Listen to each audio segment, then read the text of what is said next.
Welcome to Soccer in 60, presented by the Empire Strykers.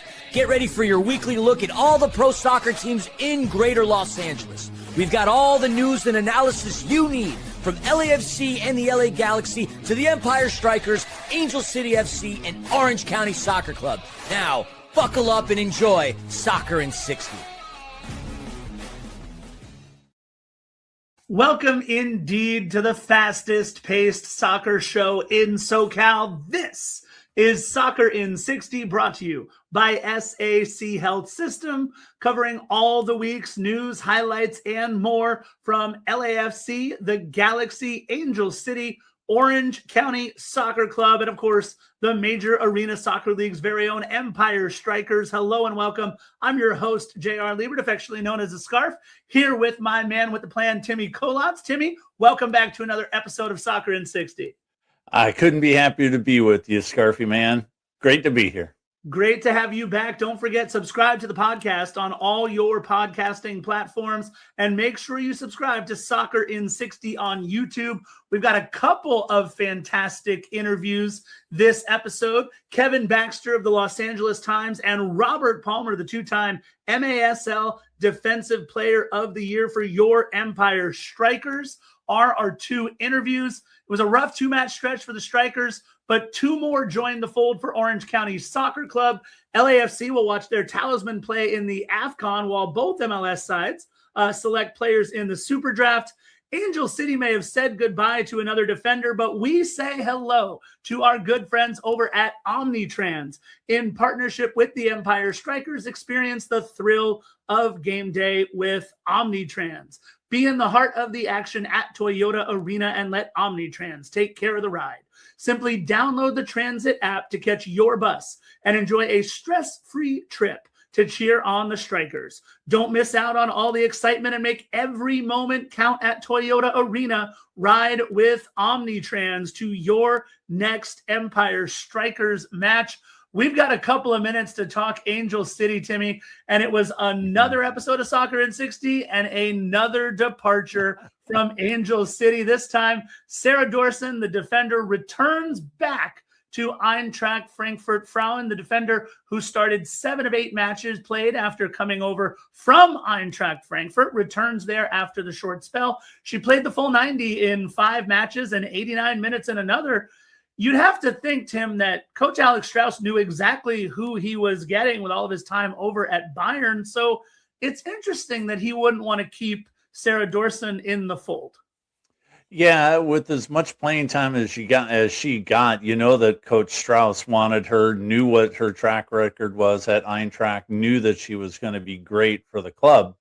But I think it might have been out of even Coach Straus's hands, don't you think? I mean, to go right back just 5 months after she came over, I think there were other things at play here, don't you think, Scarf? No, I couldn't agree more. Look, she had talked about her dream of playing in the United States. She was very happy to be able to come over to Angel City, but what she said was the entire time she was in Los Angeles, she was thinking about her time in Frankfurt. And we've seen this plenty of times with plenty of players and plenty of sports. Sometimes you think that grass is a lot greener on the one side, and you get there and you realize, sometimes you just shouldn't leave in the first place, but you don't know until you leave. Yeah. And look, Sarah Dorson made a lot of career decisions last year, retiring from the Germans women's national team, deciding to come over and play with Angel City. But either way, look, Angel City probably wishes her all the best. And this is a player that Alex Straus probably would have still loved to have. The nice part about Angel City talk is that we get even more with Kevin Baxter of the Los Angeles Times. Normally, we bring on people to talk about LAFC or Galaxy or Angel City, but that's the beauty of having Kevin Baxter on the show. He is going to hit all 3 of those in this fantastic interview with our producer, Gunnar, right now. All right, thanks, guys. I am joined right now by a true giant of sports journalism. He writes about soccer and hockey for the LA Times and has covered 7 World Cups, 5 Olympic Games, 6 World Series, and a Super Bowl. He'll actually have to tell us if those stats are still accurate. It might be more by now. Thank you so much for joining me, one of the world's foremost experts on Angel City FC, LAFC, and the LA Galaxy, Mr. Kevin Baxter. Kevin, how are you? All right, thanks for having me. Happy holidays. And that Olympic count will change in about 2 months when I go to Milan for the Winter Olympics. So everything else was still accurate. Yeah, I think so. I have to kind of, I got 7 World Series too. This last World Series, the Dodgers in Toronto. So there you go. That's all in right, there too. All right. Like I said, a legend of sports journalism. Always appreciate having you on. So thank you very much. If you're ready, let's talk some Angel City. Let's do it. Awesome. All righty. Well, I just want to get I don't think we've talked about this actually. We've talked a lot early in the season, mid-season.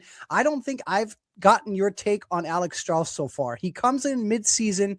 He's asked to implement a entirely new system, rebuild the team. In the end, he doesn't manage a great record. It's fair to say, misses the playoffs. It's obviously it's hard to come in mid-season. What's your take on the job he's done so far, and what are his odds of success in your opinion? Well, I'm not giving him a lot of grace on the midseason thing. And the reason why is he knew for a couple of months he was coming. He had to stay with Bayern Munich in the Frau Bundesliga. He couldn't come coach right away, but certainly watched the games on tape. He was familiar with his players. And the bigger thing was shortly after he came over, he got a long break. There was if you remember in the NWSL season, there was a break in the middle of the season. Yep. Just a couple of weeks after he showed up. That gave him plenty of time to get to know the players he didn't already know, to implement his style. So, he still only won 3 games. He won 3 of 16 games after he came over, with that long break. So I think part of the problem with Alexander Straus, maybe a little bit, was he came really highly touted. He had won 3 Frau Bundesliga titles with Bayern Munich, 3 in a row. And I guess that league isn't as tough as NWSL because he did not have success in his first season. There was a lot of extenuating circumstances. The front office was bringing in a number of new players. They were trying to change, not so much change the playing style, but I think align things with what Alexander Straus wanted, with what the front office wanted. It is tough to come in mid-season, but again, with that long break and with the months of anticipation that he could familiarize himself with the team and the style of play and maybe a little bit the league. I don't know that the mid-season thing is necessarily the excuse it might be for another coach. For me, however, the biggest black mark for Alexander Straus was in his first season was the fact he repeatedly refused to say Alyssa Thompson's name when Alyssa Thompson, the best player in Angel City history, arguably, took $1 million transfer to go to Chelsea. She didn't do it. She didn't stab anyone in the back. She didn't do it underhanded. She got the team $1 million transfer fee. There was no reason for him to act that way. I thought that was really childish and pointless. Interesting. Let's talk about on the field for a second, right? You wrote an article recently, and as a matter of fact, we had you on right after to kind of talk about it a little bit, where you made the point that Angel City, while having really connected with the community and having cared about social issues, maybe they overlooked on the field a little bit and having success on the field. I'm wondering, what kind of response have you gotten ever since that article was published, both from fans and also people within the club? Well, you're the only one that reads that stuff, apparently, because I really didn't get much of a response at all. I mean, a few fans said that they agreed with me, and a few fans wrote in to say that they too have. There was one woman in the story who said that she was not renewing her season tickets because of the performance of the team, and I got a few people that agreed with that. The whole thing with Angel City is they launched with a lot of hoopla, a lot of fanfare, and they do a lot of great things in the community. We can't take that away from them, but it's supposed to, at heart, it's supposed to be a soccer team. All that community stuff is supposed to come out of the soccer team, and it seems like it's the other way around. The team has had one winning season, made the playoffs once in 4 seasons. Attendance was down 16% last season. Now it's still second in the NWSL, but it's the 4th consecutive season that attendance has declined. In their first 3 seasons, they had just one crowd of smaller than 16,300. That was the average last season.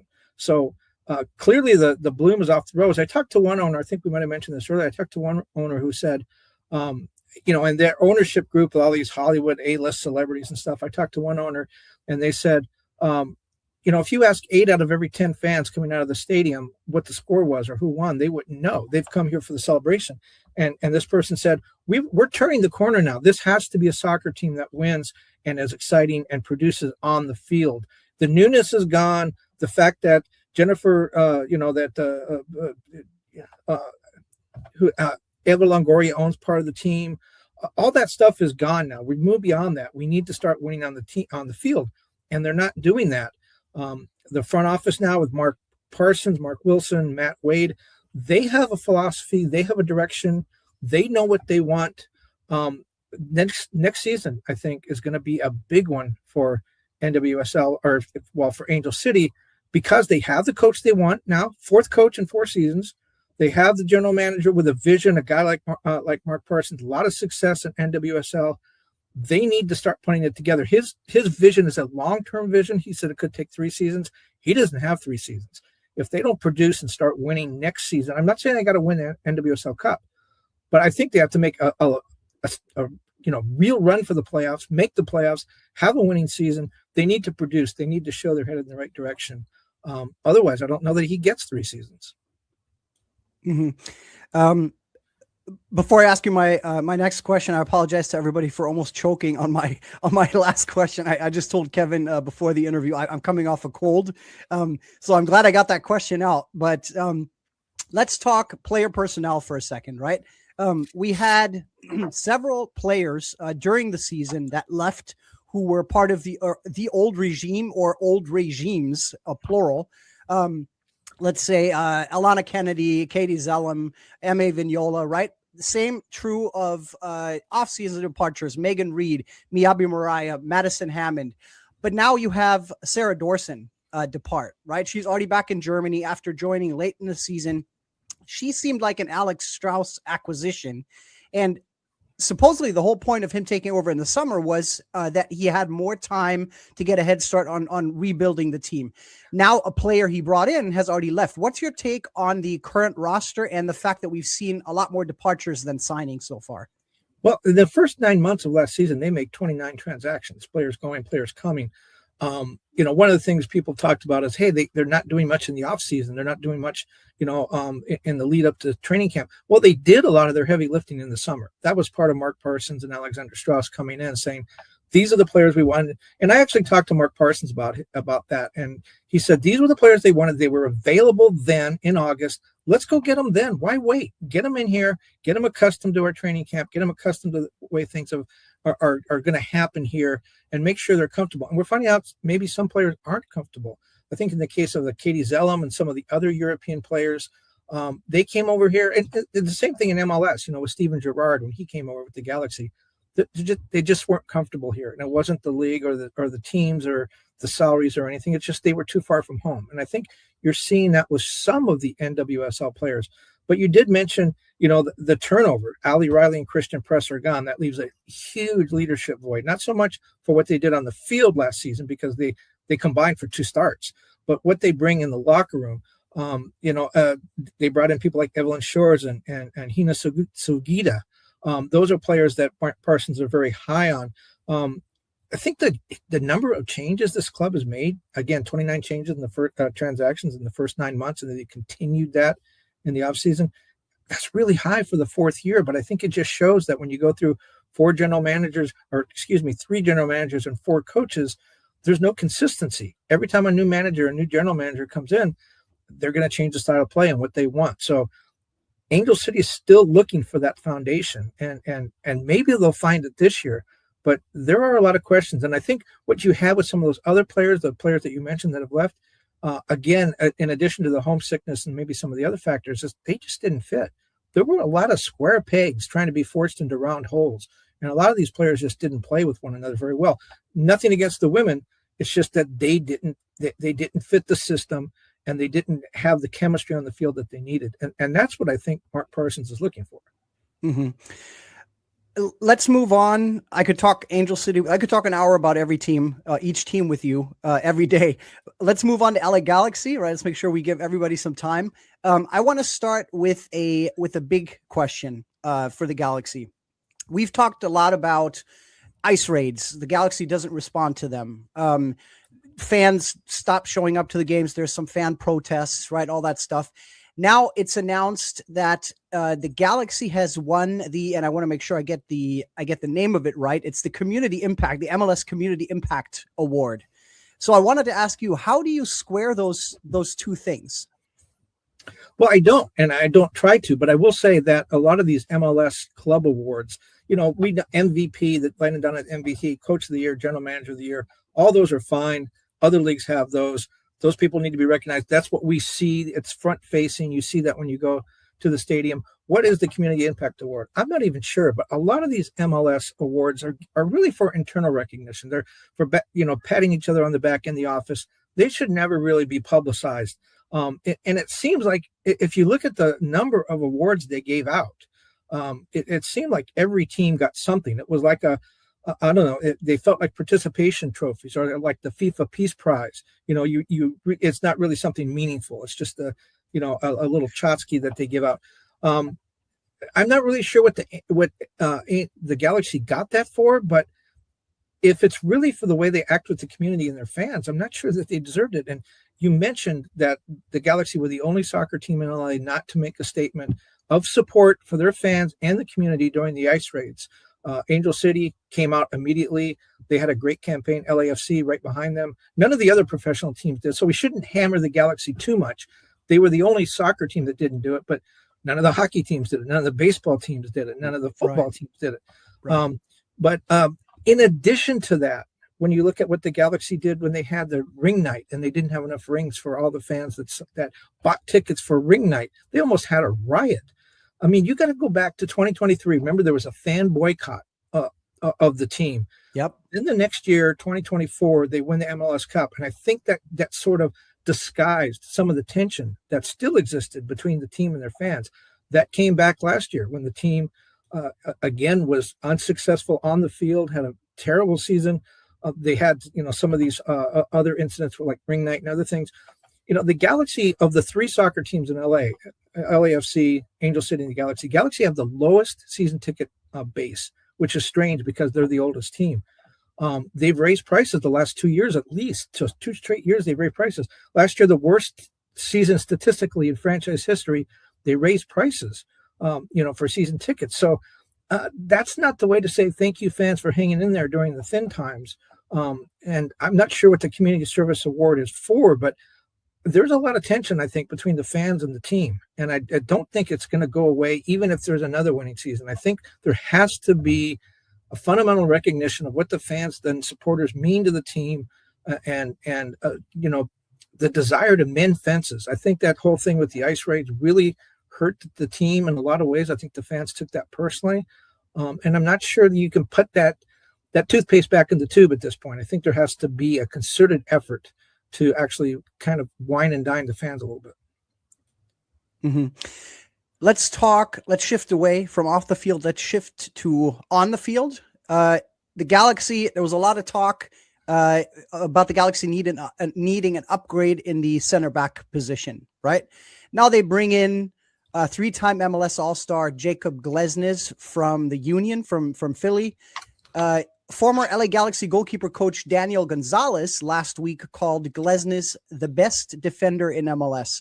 What's your take on the move, and how does someone like him change the way the Galaxy is able to play now? Well, it was really funny when the Galaxy went into the offseason and made their roster moves, the guys that were going to bring back and all. There was a sense that was the team, and they didn't make that many changes. And I remember I asked Greg Vanney after that, I said, you had the worst season in franchise history and you're bringing back the same roster. That's the way it looks right now. You're keeping all these guys. Isn't that sort of the definition of insanity, trying the same thing over and over again, expecting different results? And he said, this will not be the roster. There are going to be some changes. Glesnes is one. Now, Glesnes is expensive, $1.3 million. So there'll be some other roster moves just to be able to afford him. So I think you can say goodbye to Diego Fagundes, which is unfortunate. He's made about that much money, and you can see Glesnes sort of taking Fagundes' spot in the salary. I talked to somebody in Philadelphia, a reporter who covered the team for many years, and he said that Glesnes was better last year than he was the year prior. He is a former MLS Defender of the Year as well as being an All-Star. But he's been troubled with the after effects of a sports hernia surgery. And they said last year he was a little bit better than he had been in 2023 in 2024, and thought that maybe he was getting his legs back under him and was feeling a little, healthier.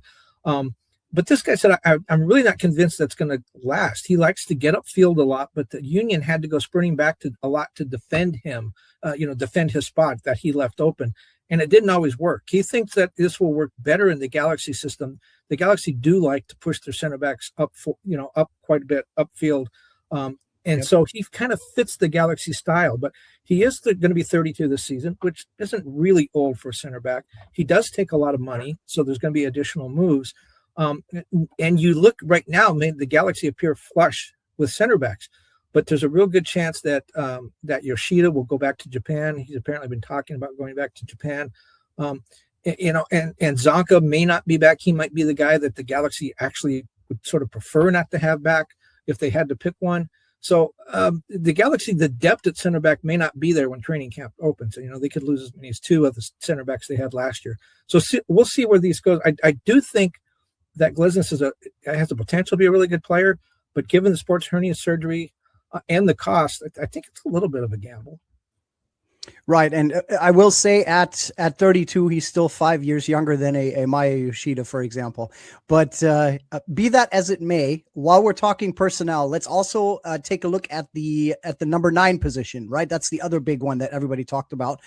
Greg Vanney himself said he wants a 15 to 20 goal scorer. The club last season, I should say, the season that just passed, had Matias Nascimento on loan from Brazil. He didn't exactly tear it up for the Galaxy.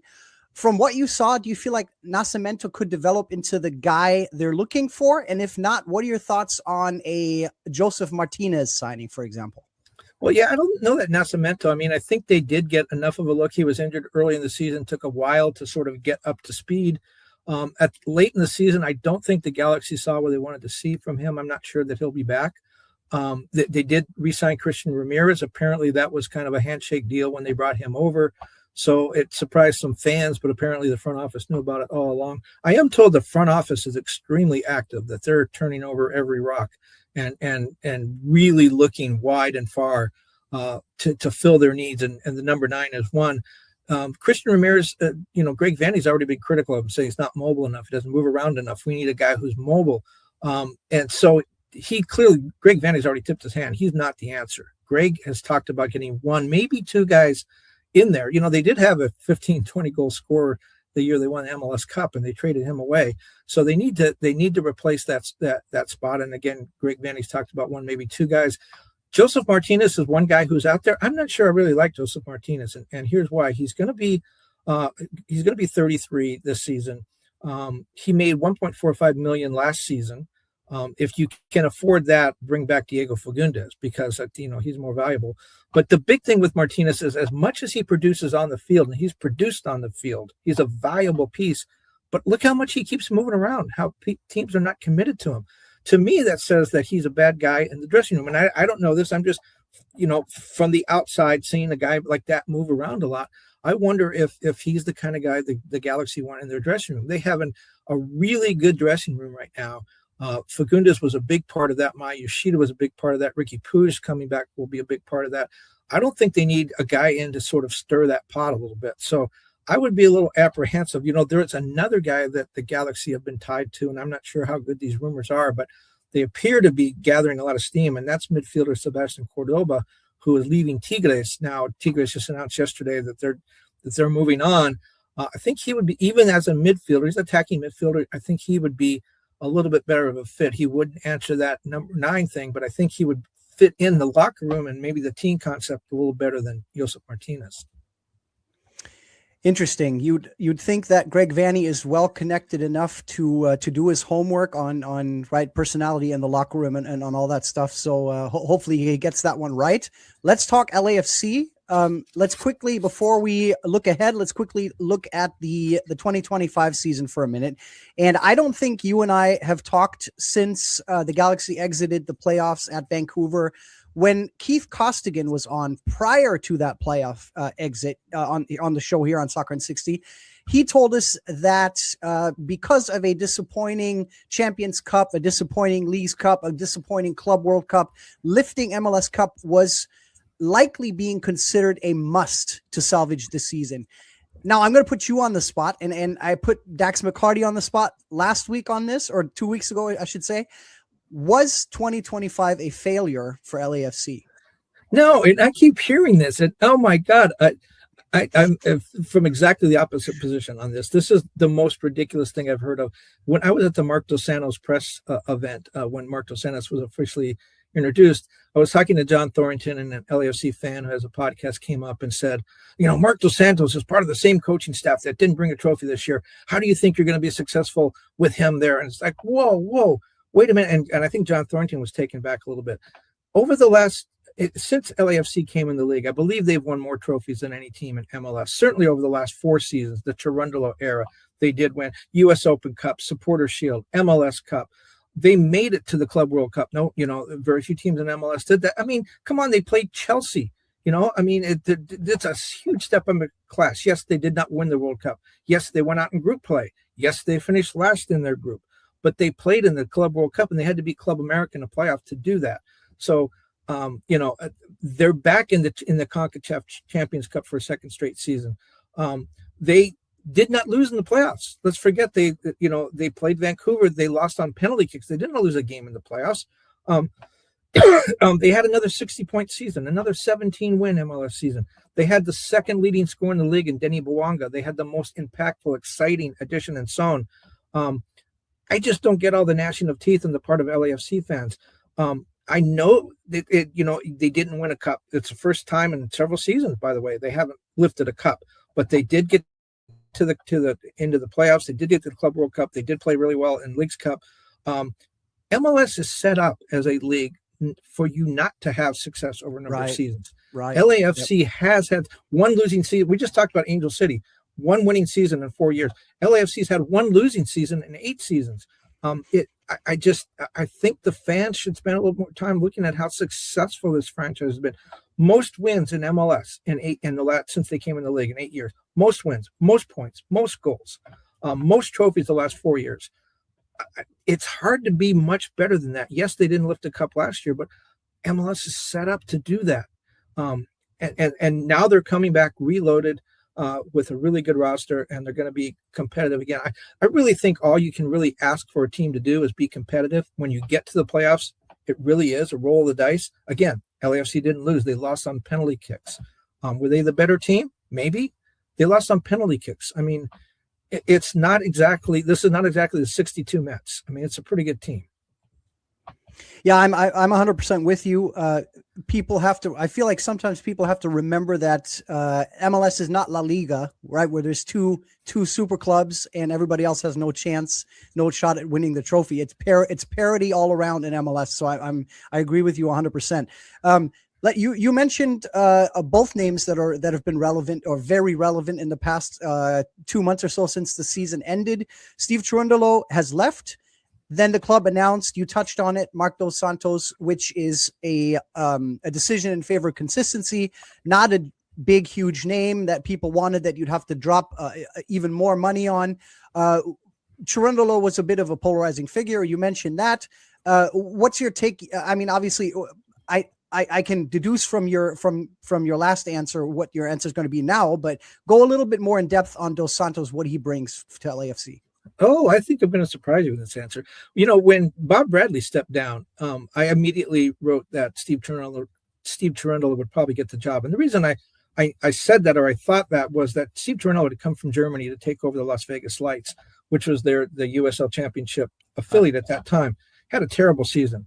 I think he won 4 games and lost 21, something like that. It was a horrible season. He wasn't supposed to be trying to win. He was supposed to be developing players. And people said, how can this guy with this horrible record at a second division team take over LAFC? Well, the reason he came from Germany is he had sort of a wink and nod agreement with John Thornton that if Bob Bradley stepped aside, Steve Cherundolo was going to be considered for the job. And so I kind of thought that was a fait accompli. This time it's a little bit different. I think John Thornton said they got over 100 queries about the job. They seriously considered 20 people. I think they interviewed about 8 and they wound up with Mark Dos Santos. Mark Dos Santos has won everywhere he's been except Vancouver, which is his only MLS job. In 2.5 years there, it was a dismal 2.5 years. It was impacted by COVID. They had to leave Vancouver and play on the road. Both seasons. One year they were in Utah, the other year they were in Portland. That's where their home games were. The players lived out of a hotel. It was a miserable situation. You can't blame Mark Dos Santos for that. He did the best he could with that. However, his first season, there was no COVID, and the Whitecaps were 8, 16, and 10. So I'm going to be interested to see how Mark Dos Santos does. He talked about the roster looks pretty good, and I think it does. The LAFC needs more depth given that the World Cup schedule coming up. Every team can use more depth, but I think LAFC really needs some depth in the back line and the midfield. So we'll see about that. I do think that they have a good starting 11, and Mark Dos Santos has inherited that. He knows that the team, he knows the style of play, he knows the demands. He's been here he was an original coach under Bob Bradley, then came back when Cherundolo came. So he's been here 5 seasons. He did talk about how the coaching staff will change, and I think you can probably expect Ante Ravic to leave. He's been here the whole time, all 8 years. Passed over when Cherundolo got the job. Passed over this time when Mark Dos Santos got the job. I don't see how he comes back, and I don't know about his working relationship with Mark Dos Santos. That would be one guy that I think would leave, and we'll find out how valuable Ante really was, because if he doesn't come back, this will be the first year without him. We'll see what happens. I don't know what I feel about Mark Dos Santos. I mean, the players love him. Son and Boenga and some others went unsolicited to John Thorrington and said, this is the guy we want to play for. I think that's a big feather in his cap. But big shoes to fill. We talked about MLS as a league where you're not supposed to win consecutive years. He's going to redo the coaching staff, which has been very consistent, unlike Angel City, very consistent, through the 8 seasons. It's going to be a difficult year, and I'm going to be watching really closely, because I do think Mark comes in, he knows the team, he knows the players, he knows the situation, he knows the expectations. I think he's going to be on a short leash. And I think if he gets off to a slow start, given the demand, we already talked about how demanding these fans are, most demanding in MLS, maybe the most demanding of any professional sport in the United States. And if he gets off to a slow start, I don't think the fans are going to have a lot of patience with him. Transitions us perfectly into my last question. The fans and patience. How much patience will they have with Hugo Lloris in 2026? Right, the club re-signed him. This is we'll go out on another small controversy and a debate that's going on among LAFC fans. So the club re-signed Hugo Lloris, massive goalkeeping legend. There was a bit of criticism on Lloris last season. His save percentage wasn't that high. He's not great at stopping penalty kicks. He made a mistake at Vancouver that cost them a goal. So Daniel Gonzalez, again, former Galaxy goalkeeper coach, said he thinks it's a mistake that they re-signed him. They should have gone with someone else. What's your take? Well, it depends on, for me, a big part of that would be the salary. When he came over, goalkeeper legend, winningest goalkeeper in, World Cup history, Tottenham captain, French national team, all these great things that he's accomplished. But he came over for $350,000 a year. He was, I think, the 25th or 26th best paid goalkeeper in MLS. So they've re-signed him. He probably got a substantial raise. For me, how much he costs will be a big part of that. But he has a save percentage of 70% in his 2 seasons here. He has 23 clean sheets. One thing he does is he fits really well into LAFC style of play. They haven't had to change anything. I actually, if you want to go back, I thought that they had a pretty good goalkeeping situation, when they came out of the MLS Cup season. Lloris just sort of wound up on their doorstep, and I think that was great for them to get him. I don't know. He's another year older, which I know for a goalkeeper is not that big a deal. You would assume he's another year more comfortable with MLS. But when you look around MLS, how many goalkeepers are there in MLS that you would say, well, it's an upgrade from Hugo Lloris? I think he's probably in the top half dozen. Now, if you're talking about going and signing a goalkeeper from Manchester City or Manchester United, or, if you have a top goalkeeper, he's going to cost you more than Lloris is going to cost. But in the pool that he's swimming in right now, MLS, it's hard to find a goalkeeper that is better than him. And so maybe that's damning with faint praise, but I think he's one of the elite goalkeepers in MLS. And are there some problems with this game? Yeah, but I mean, we could find problems in anyone with maybe the exception of Son, just about anyone in MLS, you can find problems in their game. The other thing with him, though, is I'm not sure there's any, if you look at the LAFC roster, we talked about they need to add depth. Goalkeeper, for all the faults that you want to bring to Hugo Lloris, that's the one position where the LAFC cannot afford an injury. There's just nothing behind him. If he gets hurt, you can say he's, not an elite goalkeeper anymore. I disagree with that, but you could say that, you can make that argument. But my God, there's nothing behind him. So, be careful what you pray for. Right. Yeah. Well, from an elite goalkeeper to an elite journalist in the world of soccer in LA pro sports, Kevin, you are a rock star. So much knowledge about the three major league outdoor teams that we cover here. Really appreciate you coming on. Thank you so much for your time and the insight. And happy holidays and Merry Christmas to you. Thank you. Happy holidays too. Thanks for having me on. And look, Tim, what we know about Kevin is if you just leave the ball on the tee, he's going to take a swing. He's going to run with those questions. Absolutely great to have Kevin Baxter on the show. Let's check in now with our good friends over at National Core. National Core is one of the nation's largest nonprofit affordable housing developers and a proud sponsor of your MASL team, the Empire Strykers. At National Core, they believe that soccer has the power to transform lives just like they do. They believe in building strong communities on and off the field. And to learn more about National Core and their mission, head on over to nationalcore.org. Before we delve into Empire's next opponent, we wanted to bring on Empire's fiercest defender. That's right, Robert Palmer, the two-time MASL Defensive Player of the Year, and a player who, Tim, you and I have talked about, I think is going to be right there for his third of those awards coming up at the end of this season. He talks about this recent two-game stretch. It wasn't so friendly to them, and a little bit about Milwaukee coming up. Let's hear from the man himself, Robert Palmer. Our guest is a legend of the Major Arena Soccer League, the highest level of indoor soccer in the world. Born in Jamaica, he has spent most of his adult life in Missouri and has made a name for himself primarily with MASL outfits, the Kansas City Comets, and your Empire Strykers, whom he helped back to the playoffs last season while finishing runner-up league-wide in assists. That's right, assists. He is a leader, a fan favorite, a two-time MASL Defender of the Year at the top of the list this year as well, and a three-time MASL Elite Six selection. Please welcome to Soccer in 60, Mr. Robert Palmer. Berto, welcome. Thank you for the intro. That was pretty awesome. You're pretty awesome, my man. You're a legend in the indoor game. Yeah, no, thank you. It's good to be here, with you guys. And again, can't be any better than that with that intro. So well, look, you were just honored with another MASL Defensive Player of the Week, week 4 of 2025-2026. It was a week in which you recorded a goal and assist and 2 blocks in the first match, and then 2 assists and 2 blocks in the second match. But as we talked about in the intro, Berto, you finished second league-wide in assists last year. What is it about the Strikers system and about what Coach Onua Obasi has going on that makes you so successful on the attack?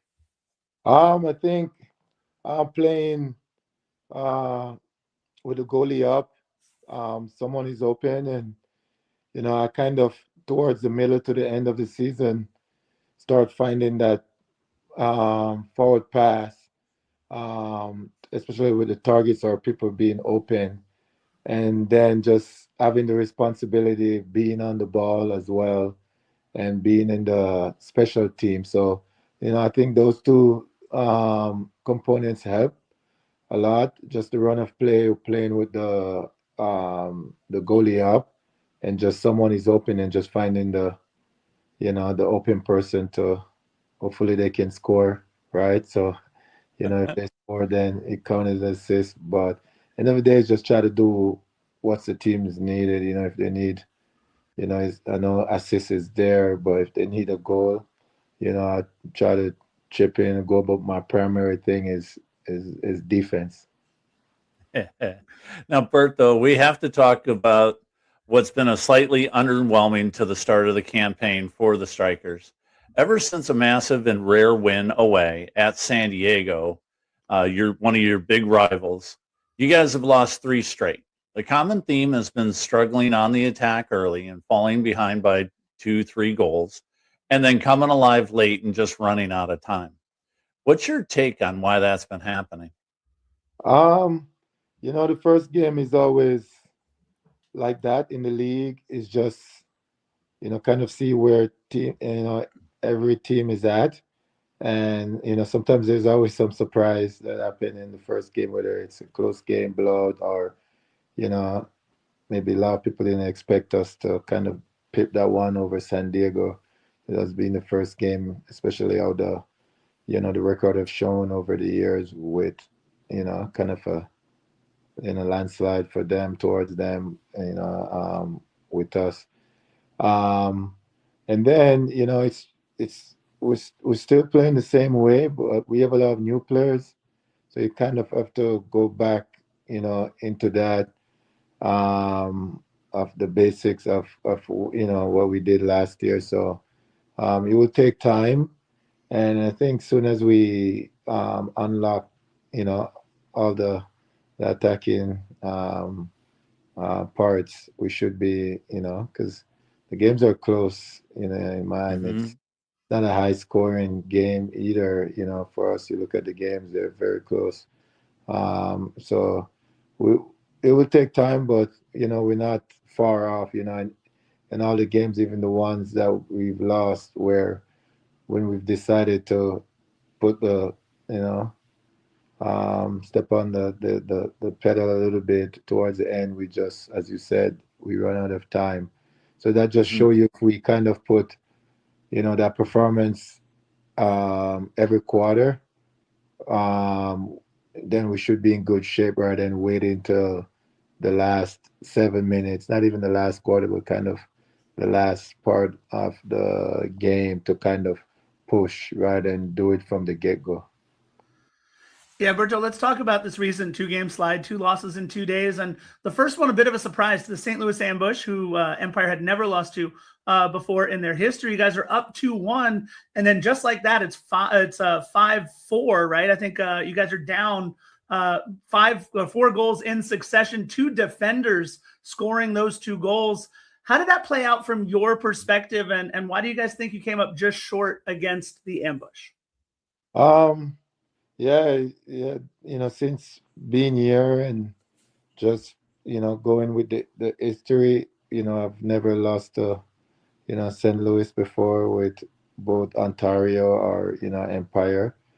And, that was the game that we, especially for me, look back to where we've created, chances to kind of move the game away. Especially when we went 2-1,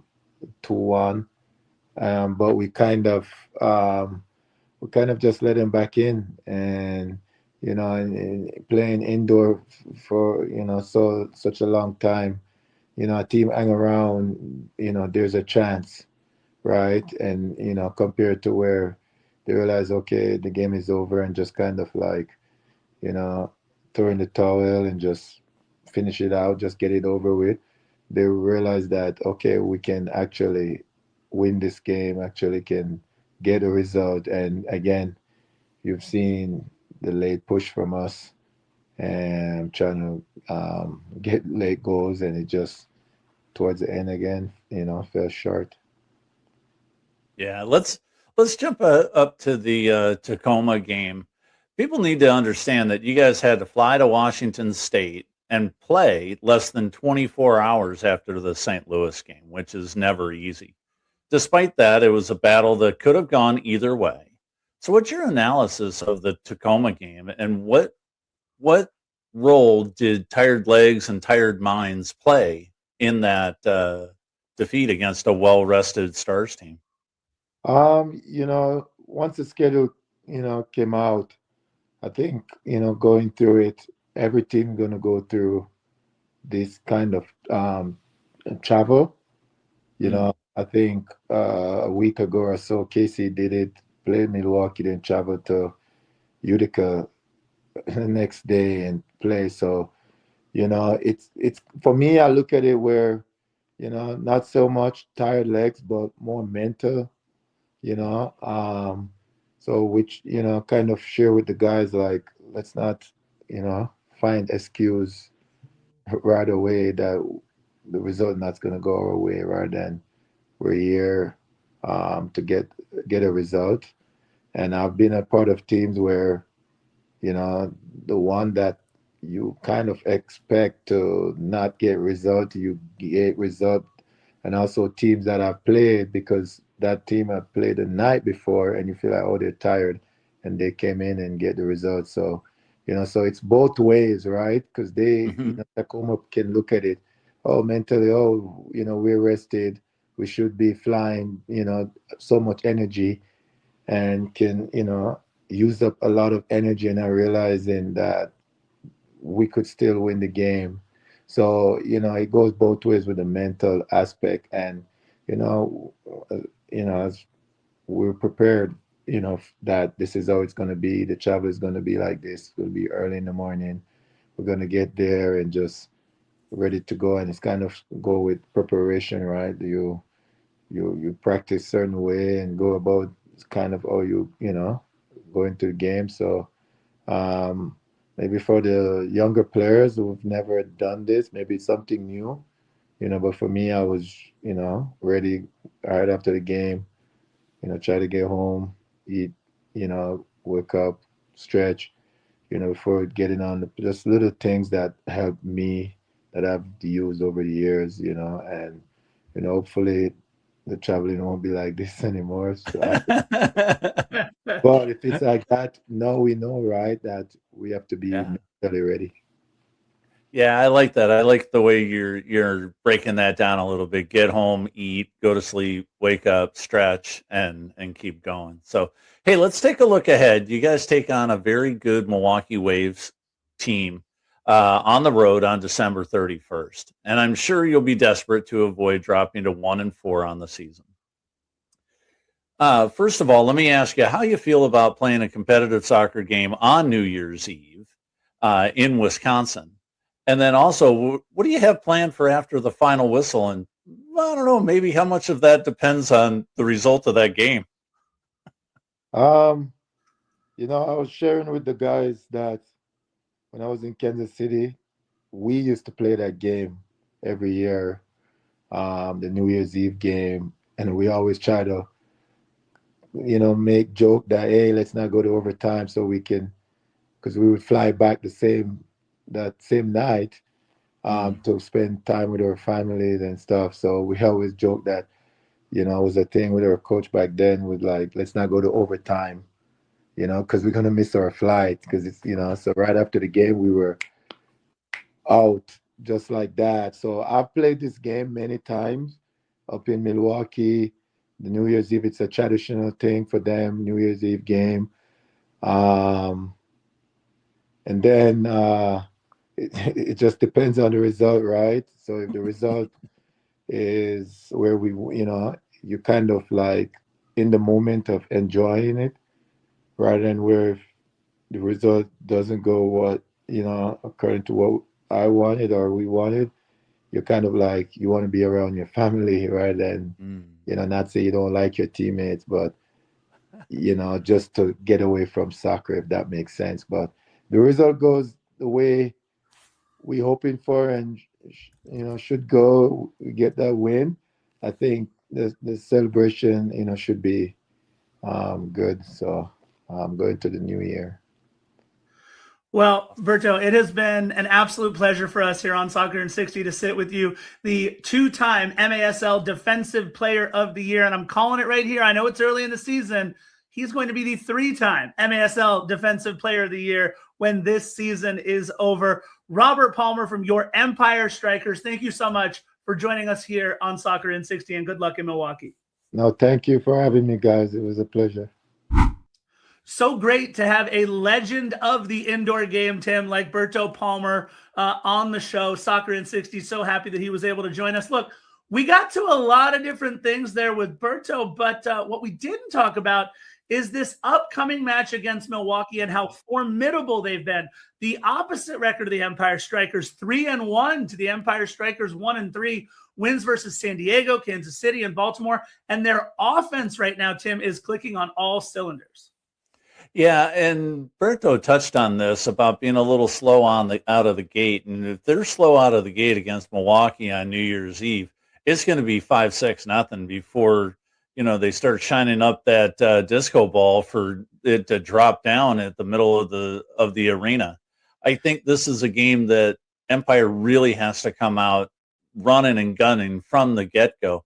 And Berto talked about this too. You've got a lot of new guys on the team that aren't quite connecting with the program that Coach Obasi is running. But I think this is a great time to have this thing to really start to click. And I think they can kind of put it to the wave this New Year's Eve. Yeah, look, between the two Alexes, Alex Sanchez and Alex Ludwig, and of course Alvarez up top as well, Milwaukee has come out of the gates firing. I mean, it says a lot when you beat the teams that they have in San Diego, Kansas City, and Baltimore. But look, it looks like they've finally got Justin Stinson going, a goal in each of his last two. We've seen what Munir Alami can do, and no Marco Fabian in a couple of these matches. So it'll be interesting to see if they can get their top three strikers going. And again, that's in Milwaukee on New Year's Eve. So make sure you guys tune into that. Don't forget, season tickets also available on the EmpireStrykers.com. Orange County slowed down a little bit for you, Timmy, this last week. They had 5 players signed and then 5 players signed. Just 2 new players, or I should say old players, back into the mix for the County boys. But these are 2 big ones, Timmy. First, maybe the replacement for shutout Shuttler. Colin Shuttler obviously leaving leaving Orange County, and it'll be Tet Cadono back in net in 2026, and he provided some incredible moments last season, Tim, for the County boys. Yeah, to pick up that win in the penalty shootout was huge, and with Colin moving on to Colorado, this is Tet's team now. He is definitely the number 1 goalkeeper on Orange County's club. And for him to be able to have that, to be the true number 1 coming into the season, I think it says a lot about Orange County's, their faith in him to be that true number 1, especially when you come in taking over for a guy like Shuttler, who is definitely a legend in the Orange County system. Yeah, you have to wonder, too, if Colin Shuttler being removed for those penalty shots for Tet Cadono kind of helped the writing stay on the wall there for him leaving at the end of the season. I don't know. Look, he's a former Big West Keeper of the Year. He is a big addition to this club, and he's someone who I think personally is ready for his star turn next season. But let me ask you, Tim, do you expect them to bring in somebody else to maybe push Tet for the job, or is he going to open up this next season as the number 1 keeper? I think they're going to bring in somebody else, but they've got a couple of keepers in the system. They've had a couple of backups that are coming up through the Irvine group, the Irvine Zetas and stuff like that. So there's keepers that are ready to back him up, but I think when they made that signing, I think it was for them to be the true number 1 keeper. And former keeper coach Daniel Gonzalez thinks he's ready too. So we'll see what happens. Tim, my favorite signing for Orange County last year. I mean, if there's anybody that embodies the way that I would have played soccer, if I was any good at it, is the Scotsman Stephen Kelly back into the fold for 2026. 1 goal, 1 assist, 2 red cards, 3 yellow cards. I love it. He is so much fun to watch when he's actually on the pitch, and also a lot of fun to watch when he's getting sent off the pitch. It is going to be an interesting full season now with the former Rangers product, Stephen Kelly. What do you think, Tim? Yeah, when you look at hockey games and you always talk about a guy going full tilt and putting his full body weight into somebody. Stephen Kelly, the Scotsman that he is, if it's not Scottish, it's, that's a different show. The fact that they were able to bring him back and he's still 25, 26, I think this is great for Orange County. I think to have that fire in the belly of a guy like Stephen Kelly to go out and really put the wood to the other team and know that they're going to have to go through a couple of brick walls to get to the goalkeeper to get a shot on goal. I think this really makes Orange County very, very strong up the middle. And I think it's a great signing. I was stoked when I saw that earlier this week that they had signed him. Yeah, playing the full 90 in each of their 9 last regular season matches. That's a big get to get back into the fold. And look, it might not be as physical as the Scottish Prem, but now he's got to be able to figure that out coming up for the very next season here in 2026. So here's the beauty of Soccer in 60. Some weeks we have a best 11. Some weeks we have an Elite 6 as an homage to the indoor game. Well, with the Strikers being the only team in action, this week, we've got the Strike Force, the top 3 players from their 2-match run last weekend. Yes, we know the matches didn't go the way of the Strikers, Timmy, but there were still some fantastic performances. In third, getting our third star, I guess, right, is Isaac Somo, 1 goal, 1 assist versus St. Louis. And now, Tim, how cool is this? Right before that St. Louis ambush match, they signed his brother Ali as a teammate. So it's a big week for the Somo family. Congrats to Isaac on a great performance. But Tim, somebody that you and I look at each and every week, we expect to see him on SportsCenter sometimes. This is our 2nd star winner, Brian Orozco, who had an absolutely incredible week. Yeah, he did so well this last game. He's got a goal. He had a 789 save percentage, 11 saves versus Tacoma. You watch this guy play and just the passion, the desire. You always say that about guys, but this guy is he's such a baller, man. I love watching this kid play. And when he scores, the entire crowd goes bananas. You know, the 5 striker fans they had, in Tacoma. But, these things happen even when you're on the road, Scarf.